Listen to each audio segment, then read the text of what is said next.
Houston's Helpful Hints is brought to you by Jimmy Houston High-Tech Performance Fishing Rods.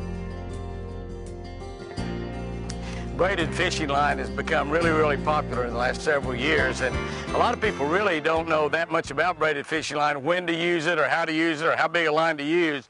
And I tell you what, a good rule of thumb is if you're fishing in the springtime, if a lake's flooded and you're fishing a lake like, say, Sam Rayburn or Toledo Bend or Lake Fork, Okeechobee, some of the lakes down on the Texas border like Falcott or Amistad or Sugar Lake where we've been fishing today, where you have the opportunity to catch a really big giant fish, that is the perfect time you want to use braided line. Anytime you got a chance to catch a big fish that might get in heavy cover and might get you tangled up and break ordinary fishing line. What about pound test? Well, really, I prefer 50-pound tests. I use High Seas Grand Slam braid, 50-pound more than anything else. I use that to flipping line. I use it on spinner baits when I'm in really heavy cover, an opportunity to catch really big fish.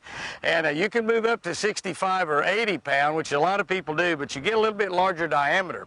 And in doing that larger diameter, it's a lot more difficult to make good, accurate casts. You can't make as long a cast. Your line's a little bit heavier. When you think about moving from 50 to 65, doesn't sound like much. That's like moving from a 15-pound test line to a 30-pound line. When you talk about moving from 50 to 80, that's like moving from 10-pound test line to 40-pound test line. So it's a huge difference.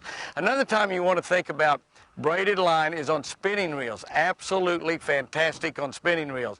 20-pound test braided line is only 6-pound diameter. So even crappie fishing, now you might want to put a little fluorocarbon or a little monofilament leader on it to tie your Roadrunner to, but 20-pound test on spinning reel, absolutely fantastic. And you won't lose near as many Roadrunners.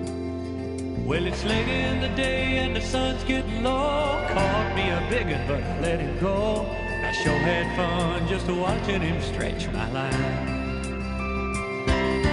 Made me a lifetime memory out here fishing Jimmy Houston and me. Hey, Jimmy.